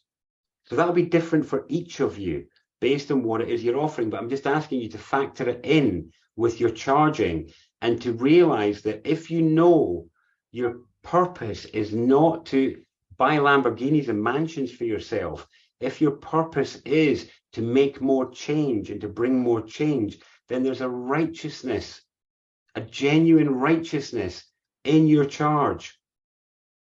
And all of those bits of, these are all aspects of worth. You believe in the value of your change, don't you? You believe that it's coming and bringing goodness, don't you? Well, what does it need to bring that? Does it need you to be able to pay staff, to be able to pay for exposure? Is it going to take you 25 hours to build a leaflet? Are you going to be able to do it in 2 hours? Is it going to take you ages to find suppliers, all the rest of it? Factor that in. Because what will happen is, when you do that, how you feel about your service changes. And that feeling changes from the sort of working class thing, all right, I got paid, but there's still a sense of really having to pedal hard. I've got to keep pedaling hard because this is just covering my basic costs. And you know it, charging that amount, it's like, I'm just covering my basic costs here. I can't grow like this. Yeah, you're right, you can't. You can't, you're going to be limited. When you're trading based on just time, quantification, time is limited. There's only so much you can do trading your time like that. Factoring in a bit more for your vision and growth is a righteous and all right thing to do. And so you should factor that in. But again, it's got to be comfort. So some of these threads that I'm adding in are to help you find comfort and okayness in asking for more, saying, this isn't about lining my pocket. Oh, 100 quid, that's a lot. And it's like, it's not when you look at how long it took you and the quality of what you're offering and all the other bits that are around this, the email, the admin, the payment processors fees, the building the time to build the interface with the payment processor. All these are all like spaghetti noise that when we're setting it up, we don't think about it. But in a way, in the world, when you go for a job, you get paid at the end of the month. You work for a month for nothing, but you get paid at the end of the month.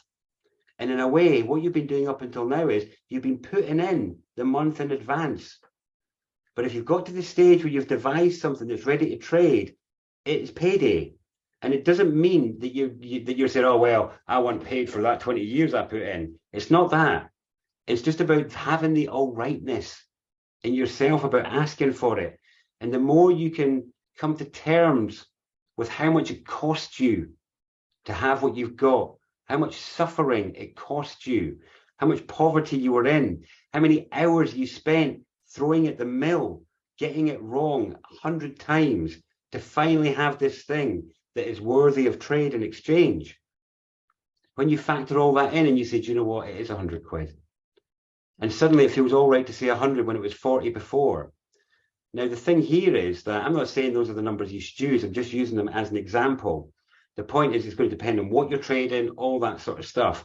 But I'm trying to erode the shame that might go along with it, the sense of dirtiness or of greed or profiteering, when it's not that. It isn't greed and profiteering at all. If you look at it and say, oh, well, that only took me that long, but oh, do you know what? I asked for a lot on top of that. Oh, do you know what? I've had that feeling plenty of times where I'm like, oh, I asked for that and they paid it. And it's like, oh, am I comfortable with that? And I've had to come to ease with that, saying, do you know what? The fact that they've paid that with ease after my discomfort over asking is a sign that they feel like it's worth it. And in a way, that's not you've got away with it. I've got away with charging them that much. No, that's a con man's attitude. It's like, oh, I'm opening to receive support. I'm opening to feel held in the charge that I'm seeking to bring. I'm being approved, kind of it's a form of approval from the universe where another human has said, you know what, I've got enough credit for you and you've given me enough of a picture that I want what you've got. Here you go. I'll tell you one thing that is true, and that is that all money comes from other people. All money comes from other people. You can't get it from anywhere else. It comes from other people. So you're going to have to ask them for it. All money comes from other people. All of it. All of it. So we've got to get all right with this energy of change, this masculine energy of, do you know what? I'm worth this. You know? Because in a way, the feminine field in us all is like, but we're all one. I love you. I want you to have this. Please just have it. That's the feminine in us. It wants to do that. That's our being field, and it's beautiful and it's bountiful. It's like an apple tree that will give to anyone who comes. The apple tree doesn't hold back from the rapist and the murderer. You know, apples are for everyone. If you can walk to the tree and get the apple is yours. Life doesn't hold back in that way. That's the true feminine. Oh, I love all my children. I want you all to have everything you possibly can. But the masculine is the individual, the independent side of us. The bit that says, yes, we're all one, but here we are individual and separate. When I hurt my leg, you don't go out. You know, we're one, but we're not one. And in this individuality, we're equal, but in this transaction, we are not peers. Because I have the thing that you want and need. And therefore, there's an exchange that takes place for it. And there's an honor in that. And in a way, for those of you that are offering services, which I think is the majority, and I know there's a few producers here as well, but when you're offering these things, it's, oh, I lost my thread there because I talked about producing there. Oh yes, so there's a word here which is really important, and it's about responsibility, and it's about authority, and it's about self-belief, and it's about, yeah, responsibility, big time. And that word is supervision. Supervision is the first superpower. It's a real superpower. And it's the ability to see that which another cannot. And when you're in a situation where you can see something that the other cannot, then life has placed the responsibility on you by virtue of your ability to see it in the first place. When that moment kicks in, your relationship has changed in that moment because you're being called to serve by what you see. And it doesn't matter whether that is, because I know there's some producers here, it is like, I see food resilience and food scarcity as a massive issue. I'm going to invite my supervision, my seeing of the future tells me this is a valuable thing to put my time into. And so when you're trading from that place with another, as a producer, you're trading your supervision, you're trading the years of struggling to buy the land, to plant the field, to learn about how to plant and deal with pests and getting it wrong, having poor harvests, all of those things to finally get to the point where you've got enough overproduction to finally share it. That has value. Your supervision has value. And when you are trading in services, there's a move out of the oneness field into the transmission field, the service field, the bit where it's like, I love you, we're brothers and sisters, but I'm called to serve here, so we're not mates. Right now, we're not mates. That's the individual.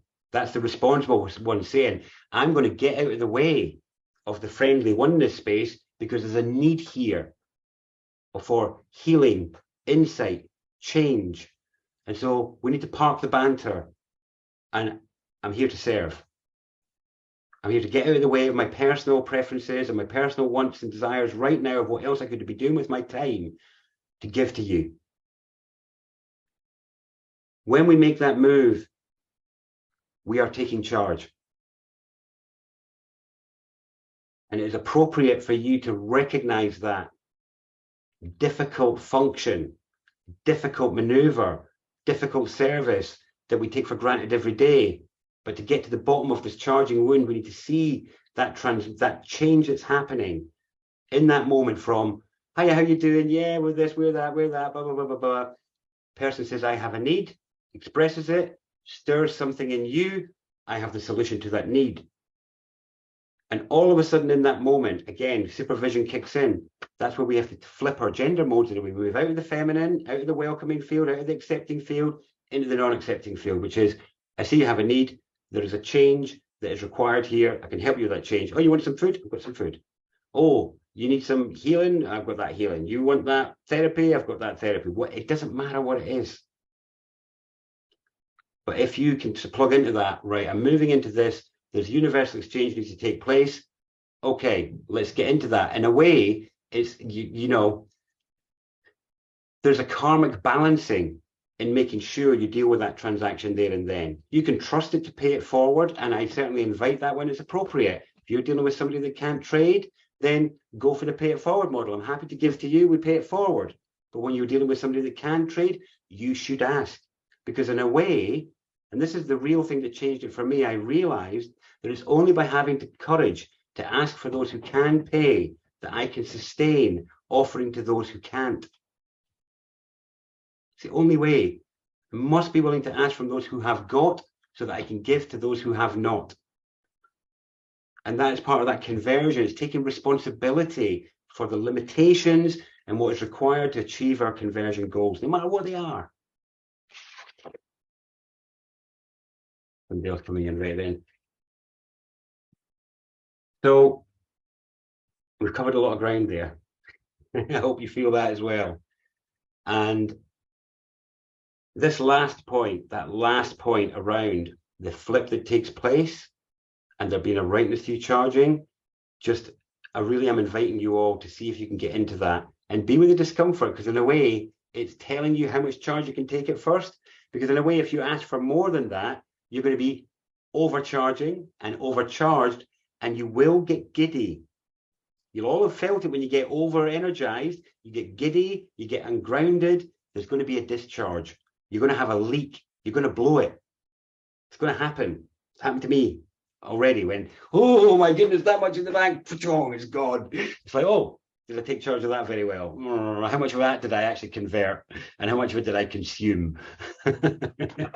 But again, that's part of our journey of charge. If you find that you're consuming it first, it's just part of the learning curve. In a way, where all of it is a guided, gauged level up on giving you resource, because the universe knows that for most people, you give them too much resource and they're just going to blow it. They're going to hurt themselves.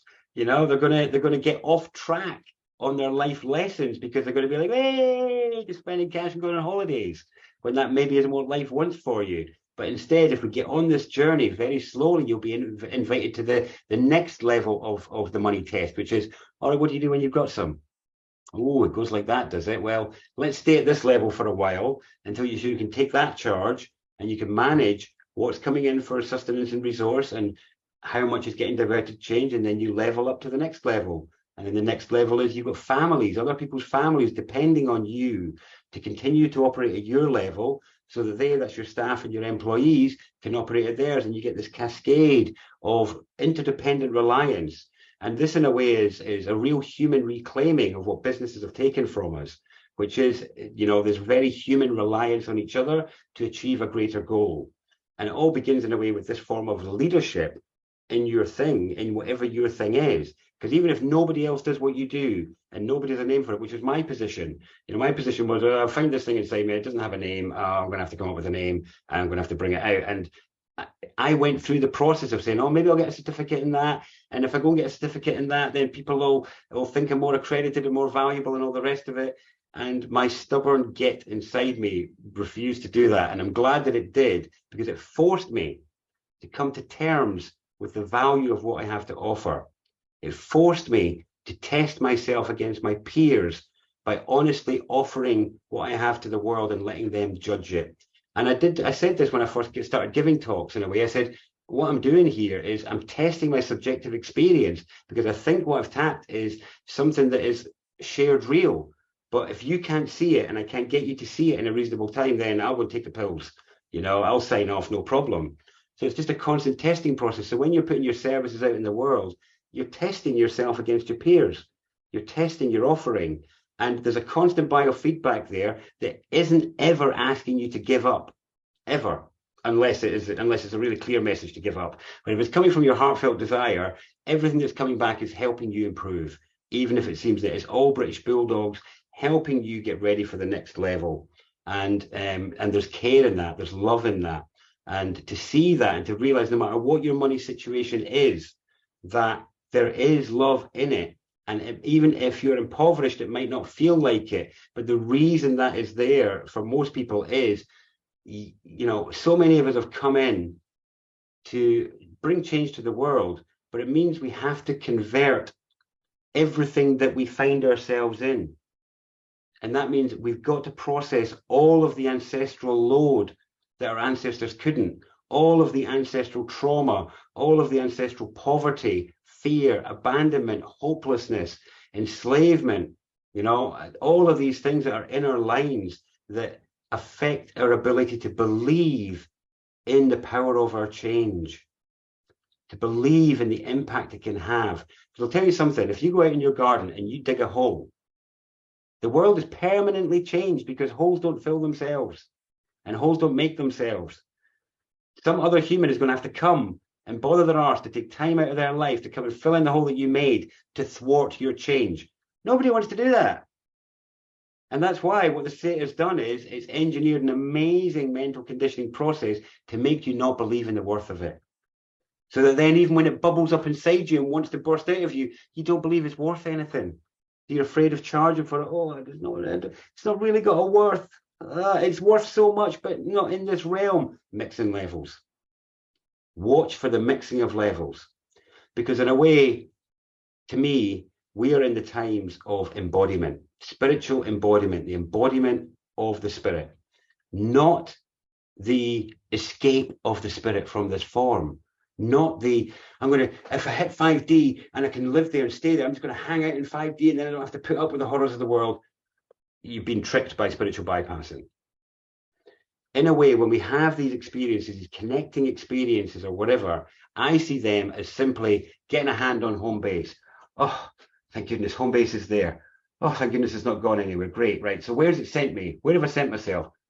Oh, I've sent myself to this, have I? All right, better take it on the chin then. Better take it on the chin. But home base is there, all good. It's not there to run back to. It's there to be like, it's there, great. How much of it can I bring here? How much of it can I convert into the limitations of the now to be an effective interface to the next step? Find yourself in the midst of trash in my room here. Find yourself in the midst of the process. And there's so much humility, but also power in that. You've got the baton from somewhere, the ancestral line, the money wound, all this sort of stuff. You've got all your own personal experience and process going on, but you've just got the baton for a short while before your ideas, your outputs, your land gets passed on to another. What are you going to do with it while you've got it? So I think I have covered most of the points I was seeking to cover. There are some others, but I'm aware of the time. I thought we were going to run out of time. I mean, we are running out of time. I thought I was going to be struggling for time, but that never seems to happen. So I'd like to offer over to you guys. I mean, so just to wrap up for me, we have covered a lot of bases. We've looked at how money is a unit of change. It's an ancestral gift that wasn't invented by the bankers, but usurped by them, that it's pristine, that its polarity is revealed in how we use it, but it's a converting tool that is pure. Just like electricity, it can give life and it can take it away. Money is like that.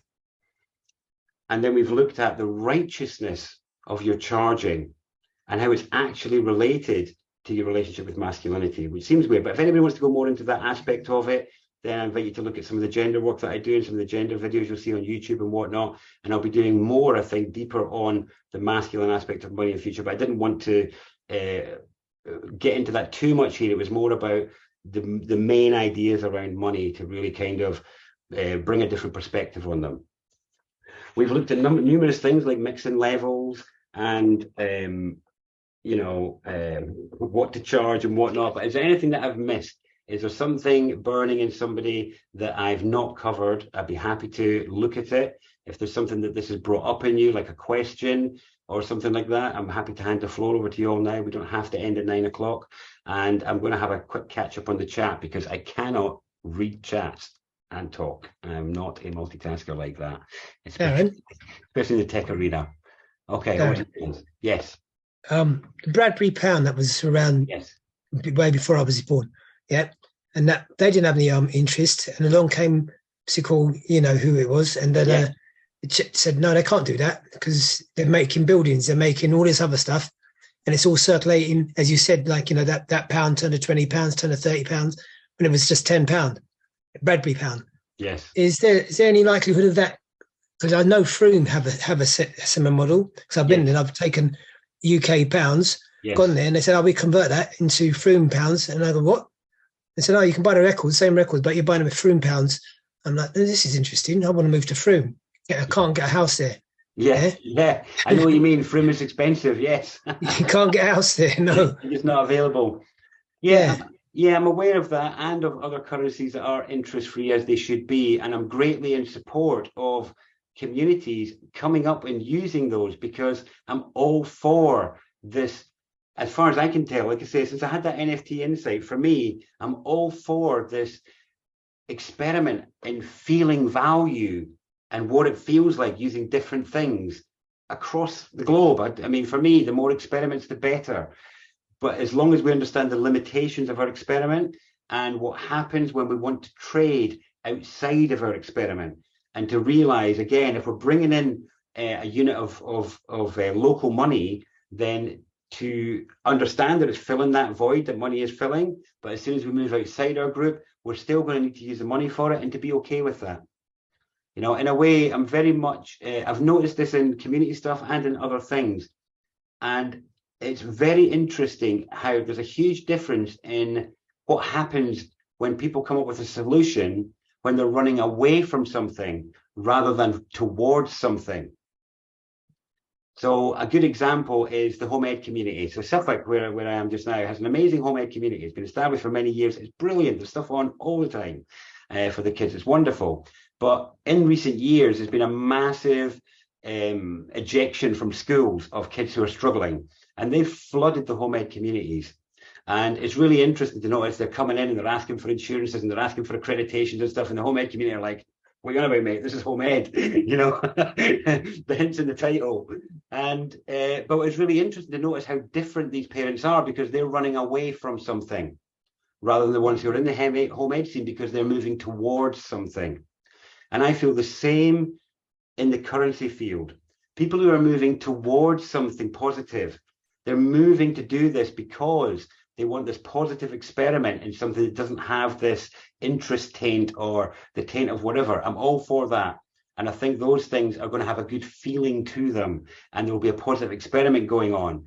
But the ones that I've found that are set up as contra, against, away from banks, and that being their intent, I've found that those ones don't have a good energy to them, because it's got this running away rather than, do you know what? Because to me, when we're seeking to bring change, individuality, sovereignty is about the freedom to do what you value and believe is important, regardless of what others are doing. And when we're acting in reaction to or in response to the actions of others, we should check in with ourselves as to whether that is our path or not. Because once we get set up in the for and against, we're definitely getting involved on that level somewhere. And we should do that. But for me, that shouldn't be somebody's primary strategy. So I'm throwing everything against the banks, against the banks.com or whatever it is. Whereas I view things like that as rear guard strategies, saying, you know what, I've got to hold this at bay while I'm doing what it is I want to do to bring the good and the new and the true. I've got to keep that at bay. So the interface that I create for that is a defensive guard. It's not my all. But really, over here, I'm going in the direction I want to go in, regardless of what they're doing, because they're going to keep doing that. And in fact, what they're trying to do by bombarding me with offensive, inflammatory, outrageous things, activities, which make me incredulous and agog, they're trying to distract me. And it's really interesting. The word distract is actually about losing grip. So attract is from traction, and it's about grip. And to distract is to lose grip. And in a way, what we're doing is we're getting our grip and our direction lost. Now, if your purpose is to stand and fight that pitched battle, then more power to you, all for it. But if your purpose is to bring the new and the good, then you should only be diverting rearguard actions in relation to the old world and getting on with bringing the new and what you want to do. And through doing that, this is where this channel can open up for you as well. And again, it's about being rewarded for bringing change from the change energies itself. Anyone else? Wow. Nugget after nugget with you, Darren. I've been here for money a long time. My pad was like, it's got notes upon notes. I don't even know where to start. But ultimately, seriously, this is a conversation to continue. This is like really broadened and expanded how we can kind of have this relationship with exchange, with trade, with bartering, with all of the above in a self-sustainable way. Yes. So it brings exciting times for me. I see in the chat, you know, there's a lot of kind of anti-crypto, and I get that because I literally had an aversion. I was like, oh, so, you know, my mates, some have done very well in it. Mm-hmm. And I'm like, don't want to hear, and that's again something to do with my overwhelm and something to do with my lack of even receiving any kind of information, because even like words like crypt and crypto, yeah, crypto doesn't sound good. Yeah, I'm triggered. So it's like identifying all that. And if I could quickly share, because I'm really aware of time and I don't want to, you know, overtake the platform, but just also about our self-value and our autonomy. You touched on that so much. It's and looking back on my notes, I'm sure that's again going to bring home a lot of kind of resonance for me.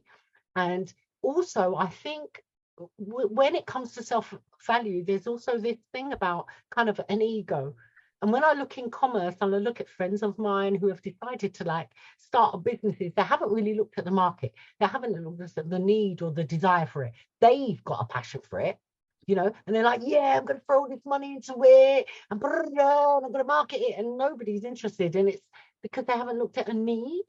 And it brought me back to going around in 2021 doing some like conscious talks and that, and people coming up to me afterwards and going like, you know, do you do like, you know, one-to-ones? Would you be like willing to have that conversation? And with that, I identified a need. I was like, hold on a minute, there's people that want to have that one-to-one interaction, you know. And so from the end of 21 right up to date, that birthed itself for its own need, you know, and its own space and its own privacy and intimacy, and it grew. And if we look at commerce, we look at private interactions between man and woman, adults, you know, the commerce side is, yeah, I can kick back, I can use my, you know, degrees and my licensing, my, you know, and make stupid money. Am I happy though? Is my soul intact, right? Or can I look at a figure that can feed me and my family, that is all it needs? Because I have an allotment, so I grow a lot of my own food, you know, I preserve that, you know, so I don't really need to, you know, looking at that and breaking it down to a, you know, affordable, approachable, but still self-valuing myself with that autonomy. So that there is a meeting of the minds, and there is paying forward. And just a quick example was somebody just recently, you know, they bust a huge case and they got loads of stupid money from it, and they were like, oh my God, you know, it won't happen, you know, how much can I give you? And I was like, none. You see what you've been through and that entire experience, it's not about, for me, what you got financially, it's about what you're willing to give back. So if I can call you because somebody's in the dilemma you were in before you made that, and you can help them through your experience to just get them through, that's paying it forward for me. That's as good as whatever you've made, and happy days to you, you know. That isn't of interest to me. So there's again that whole thing, isn't it, about you made a point there that just triggered something in me that I forgot to mention, that I would like to mention, which is around how it feels. And the first, so as most people aren't really aware of how they feel about masculine energy, and there's a great word which is the one which puts us quintessentially in touch with it, and it's really interesting to notice how our relationship with this word is related again to all the other things we've been talking about. And it is the first word of non-acceptance and non-inclusion that children learn, and it is the word no. And no is non-acceptance. And so I invite you all to consider how you feel about saying no, and to notice and to be aware that the issue is not the word, it is the feeling. And it's how it feels when we move out of the inclusive feminine field of everything's all right and we're also into no, not that, which is non-inclusion, separation, division. And all of these feelings come up from us because the semi-permeable membrane, the electrical membrane on the edge of our cell, is decided to say this isn't getting in or something's not getting out.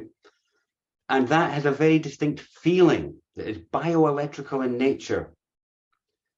And if we don't like it, it's about how you know, the thing is, it doesn't matter whether you like it or not. I don't like having sadness. I don't like having feelings. I don't like needing to go to the toilet sometimes, like now. I don't like those things. Do I get a choice? This is the suit I was given to become aware of what moves through it so that I could achieve a level of mastery with its various forces so that I can achieve my innermost intention and aspiration. I'm happy enough to invest the time. I didn't do it consciously, but I was happy enough to invest the time to get good with these hands and this voice and this body to move about the place. Put the time in. It wasn't easy and it didn't feel good falling over all those times and busting my lip and, you know, busting my knees and spilling the milk and getting shouted at and dropping the food on the floor and breaking the plate and getting shouted at and all these other things I got shouted at for. Didn't feel good. But bit by bit, agonizingly, with suffering and reward, with discomfort, I was able to get a body that was usable so that now, when I move the arms around, they work for me. And I'll tell you what, and I do this experiment with everybody when it comes up in a talk, and I often ask people, you know, lift your hand up and then put it down and tell me how you did it. Tell me how you do it. Tell me how you're going to get up after this talk and walk away and do something. You have no idea how. You may be able to tell me this science line of, my brain sends a signal to my arm. Is that what you did? Did you say brain, send signal to arm, move, get cobweb off face? No. Done. No idea how I did that.